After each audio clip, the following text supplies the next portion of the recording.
Halo sahabat Zenaze. Sekian lama, udah lama banget aku terakhir nonton kapan ya. Nah, sekarang aku sedang bersemangat ingin menceritakan pengalaman aku menyapi anak keduaku. Jadi, aku kan punya dua anak perempuan. Yang pertama usia sekarang 9 tahun, yang kedua sekarang udah usia 2 tahun 8 bulan. Ya, alhamdulillah baru lepas ASI 2 minggu yang lalu. Nah, jadi gini, untuk menyapi yang pertama, pengalaman yang pertama, alhamdulillah aku itu merasa tidak terberatkan. Aku itu nggak ngalamin namanya anak tantrum karena pengen ASI, dan yang itu yang aku harapkan. Hal-hal yang aku terapkan dari mulai awal anak pertama sampai sekarang itu adalah namanya menyapi itu harus dengan perasaan tidak terpaksa, harus dengan tanpa tangisan, harus dengan benar-benar siap antara kedua belah pihak ya, bukan cuman siap dari si ibu, tapi perhatikan juga si anak sudah siap apa belum. Ya memang kalau misalnya menyapi itu kan gak semudah membalikan telapak tangan dan gak segampang apa yang orang bilang ya, karena pengalaman orang beda-beda, kemampuan atau kesiapan tiap anak berbeda. Jadi jangan samakan anak kita dengan anak yang lain, karena kita pasti akan mendapatkan pengalaman yang berbeda pula. Untuk anak yang pertama itu memang aku sama seperti anak kedua, yaitu sudah sounding dari usia 18 bulan. Pasti teman-teman nanya, kenapa sih kok soundingnya dari usia 18 bulan? Ya menurut aku usia 18 bulan itu adalah usia yang sudah cukup, sudah mampu anak menelaah apa yang orang tua bilang.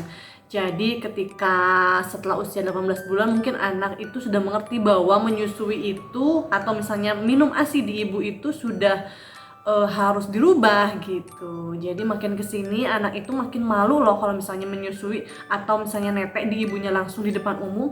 Berarti anak itu paham bahwa menyusui itu sebenarnya untuk usia dia sebenarnya harus sudah dilepaskan. Oke, yang pertama selain dari aku sounding usia 18 bulan ya, yang kedua ya namanya pengen lepas begitu aja itu emang berat banget ya. Jadi aku dengan terpaksa lah intinya menerapkan sesuatu yang bikin si kecil gak nyaman, entah itu dikasih pahit-pahit, entah itu kasih sedikit pembohongan ya, tapi sebenarnya sih nggak boleh, cuman ternyata susah kalau misalnya nggak dikasih pahit-pahit ya, susah karena untuk anak pertama dan anak kedua itu netengnya itu bukan makin jarang, perasaan makin kesini netengnya itu makin sering, tiap ketemu mamanya neplok, aduh sulit. Untuk anak pertama aku kasih pahit-pahit buat si kecil ya, namanya pakai patrawali. Nah, patrawali itu emang pahit banget. Nah, dan si kecil itu karena memang mungkin soundingnya udah mantep ya, dia itu udah kayak menerima dengan ikhlas kalau misalnya emang harus dilepaskan, ya lepaskan aja gitu loh. Jadi untuk pertama kali dikasih pahit-pahitnya, untuk anak pertama nih, anak pertama itu langsung sekali jilat dia ngerasa pahit gak enak.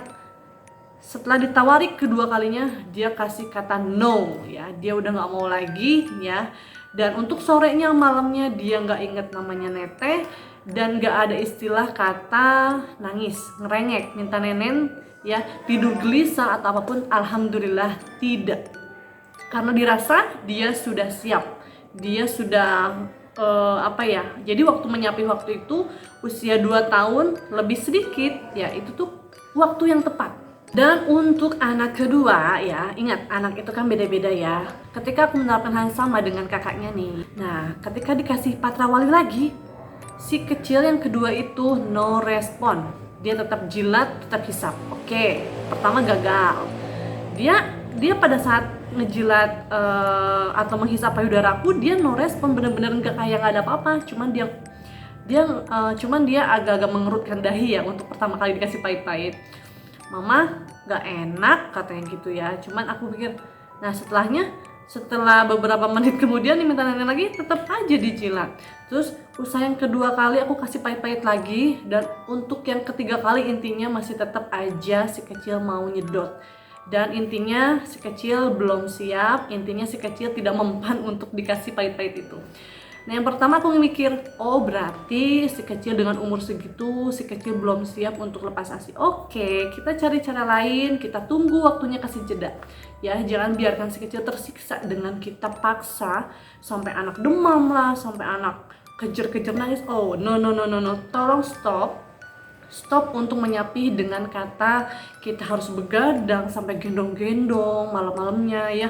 Kita harus sampai si kecil nangis kejer. Oh, itu sudah harus pokoknya hal-hal kebiasaan seperti itu harus sudah di stop. Ingat ya, sapi si kecil ketika si kecil sudah siap, bukan kita yang siap. Pada saat anak pertama dan kedua itu kan jelas beda banget ya, karena anak pertama aku memutuskan untuk jadi ibu rumah tangga, jadi bisa full menyusui tanpa harus pumping, tanpa harus ya mengatur waktu menyusui. Nah untuk yang kedua karena aku memilih untuk bekerja, jadi kan pasti perbedaan ya, jadi aku ngerasain enaknya dan enggaknya perbedaannya seperti apa. Jadi untuk anak yang kedua ya, selain dari sounding dari usia 18 bulan itu aku sudah berhenti memompa dari usia 1 tahun. Jadi sekecil 1 tahun aku udah berhenti memompa, jadi untuk mengurangi produksi ASI aku yang berlimpah misalnya gitu kan. Jadi biar nanti setelah si kecil disapi nggak terlalu keras, nggak terlalu sakit. Jadi aku dari usia 1 tahun itu sudah mulai berhenti pumping. Dan sayang sekali nih ya, setelah usia setahun ya, setelah aku berhenti pumping itu si kecil malah nggak mau didot dong. Ya sudahlah, tapi nggak apa-apa, mungkin emang sudah sudah jalan seperti itu. Jadi si kecil itu tetap nete di payudara aku ya. Jadi kalau misalnya aku pulang dia nete, kalau misalnya enggak ya itu dia ditawarin atau disediain susu kotak. Dan alhamdulillah si kecil mau. Intinya satu proses itu kan gak boleh kita buru-buru ya. Kita harus melihat gimana reaksi anak kita, gimana kesiapan anak kita.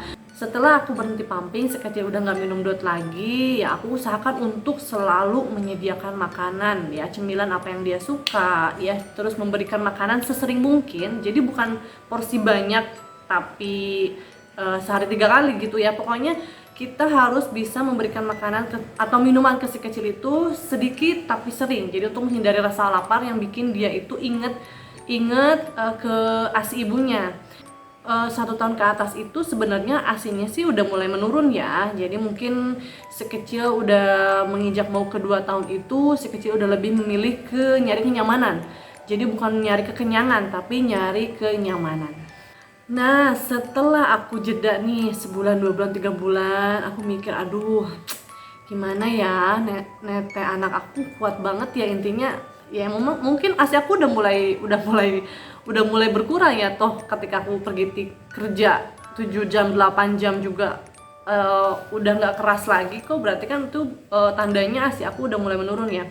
Tapi kan si kecil kalau deket kita perasaan nempel dikit nenek, jadi kan kita ngerasa aduh ini anak neneknya masih sering banget ya, gimana ini cara nyapinya. Tapi ternyata nih ya, setelah sebulan, 2 bulan, 3 bulan ya udahlah, oke, aku belum niat untuk mulai lagi, belum niat untuk memikirkan cara lain ya. Ya udahlah, tunggu aja nanti ketika memang menurutku momennya pas, ya udah aku mulai lagi ya.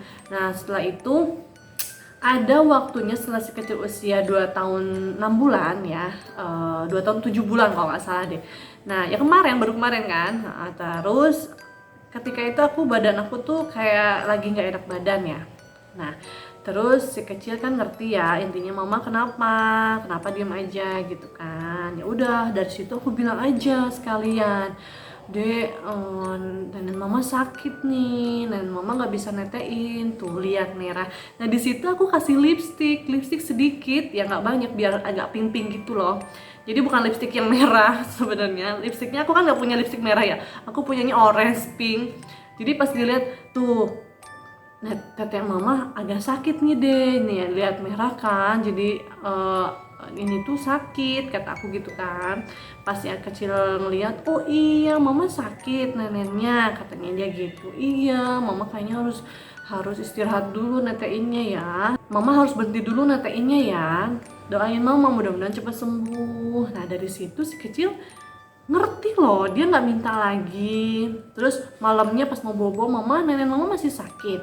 Iya deh mama masih sakit, harus diobatin dulu nih biar sembuh. Oh ya udah, nah dari situ dia tidur sendiri, dia nggak ngerengek apapun, dia nggak nangis, dia nggak rewel, dia nggak nunjukin kalau dia itu benar-benar pengen netek ya, karena mungkin dengan usia seperti itu anak aku itu sudah siap. Karena sudah siap ya mau gimana pun caranya ya bakal gampang gitu loh.